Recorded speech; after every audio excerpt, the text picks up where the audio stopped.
Hey, welcome back. If you're new here, my name is Erika. I'm a professional organizer.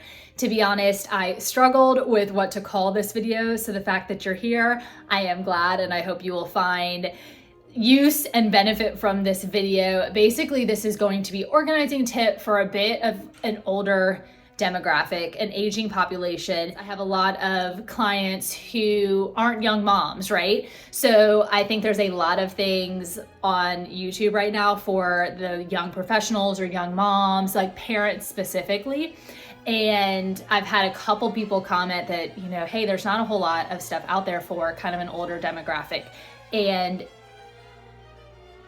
so here it is, right? So some of these tips are going to be tips that you've heard me say in other videos, and it is what it is because it's beneficial and it's something that everyone, no matter what age, you're gonna have to deal with. So I say that to say, number one is going to be declutter and purge.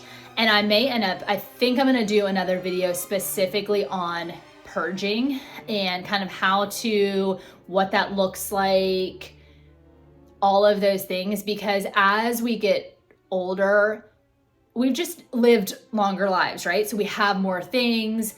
Maybe we've had kids and they no longer live in the house, but we still have some of their stuff, and then you start thinking about, really, what do I need to hold on to? What would my kids want from me? I know with my own parents, I have one parent who doesn't want to hold on to anything, just gets rid of all the things, right? But then I have another who maybe she thought I would want to keep X, Y, and Z. So it's like, it's maybe still at her house, or then she asked me, do you want it? It's like, I don't. So you may be in that situation where you're like, well, would my kids want it? Would my grandkids want it? Does so-and-so need it? So I think I could do a whole video on that, which I may do. Let me know if you think it'd be beneficial. But the first thing you need to do is declutter. And you want to be able to move around your home, your space in an orderly fashion and in an easy fashion, right? So you need to get from the bathroom to your bedroom easily. So if you have a lot of clutter, as we get older, it's just more difficult to navigate our own spaces. So going through those things, deciding what you need to keep, donating, selling, trashing, giving to your family, what you don't need, is going to be very, very beneficial. So then the things that you are left with are things that you truly want, need, care about. Then from those things that you have, you want to organize those things.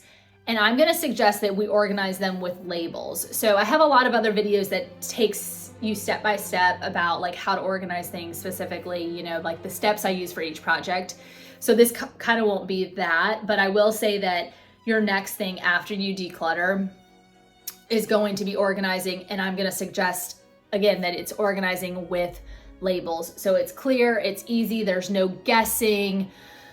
What did I put in that drawer? What did I put in that bin?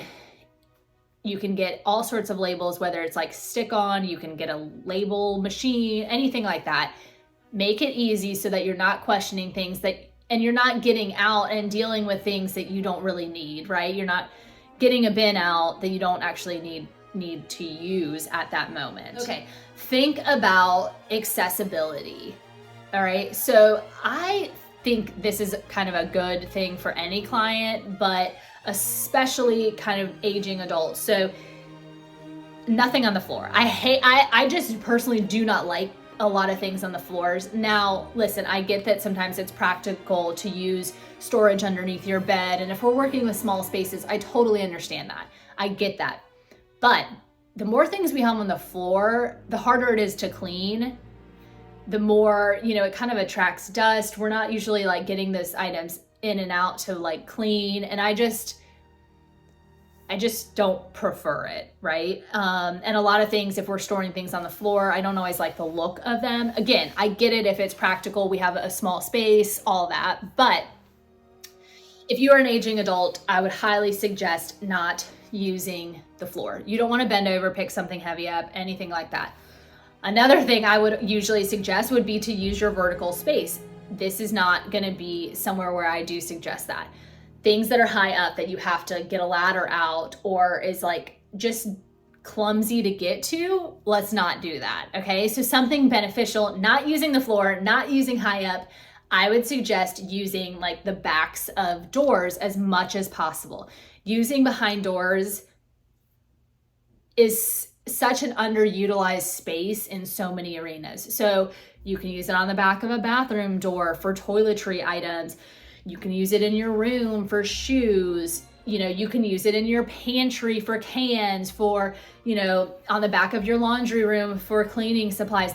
There's endless possibilities. And in fact, I need to do a whole video on using, you know, just like different organizers for the back of doors, because there's so many things, there's so many different kinds you can buy.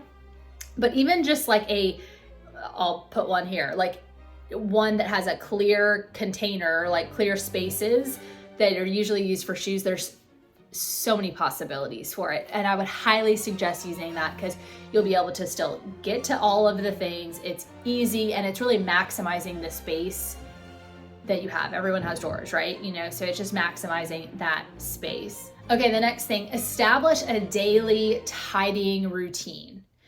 By keeping up with organizing, even cleaning and all of that each day, it helps to then not have a huge organizing project, a huge mound of things to have to deal with at a different time. So you keep up with it little by little, then you don't have an overwhelming project at the end of the week, at the end of the month, at the end of a year, you know. Trying to do that each day, then you'll also kind of be able to see your routines, your daily routines, if it's what you're doing, where you're putting your things, where you tend to leave your things, or, you know, kind of the road. Either you'll be able to see the systems that you naturally do, and you'll lean into those things with how you organize your space, or you'll see some systems that maybe aren't working that you put into place that you're kind of fighting against, that you need to change. But regardless, you're going to be keeping up with your home better, and then you won't have this big, huge, daunting task of organizing your home. You'll just be doing it steadily. And finally, ask for help. Ask a friend, a neighbor, a loved one, or shoot, I do all sorts of virtual consulting. If you're not in my local area, I will definitely link to it. I would love to help you walk through any kind of project. There's no shame in asking for help. We all need help, right? So, and it just doing it with someone else, with a partner, is sometimes more fun. So if you live alone and you need a little help, like, there's no shame in that. And it makes the process more fun. So I hope this helped. If you can think of something else that you think has been beneficial to you, please let me know. Or if you would like to see more videos like this, please leave comments and let me know. And thank you so much for watching. I will talk to you soon.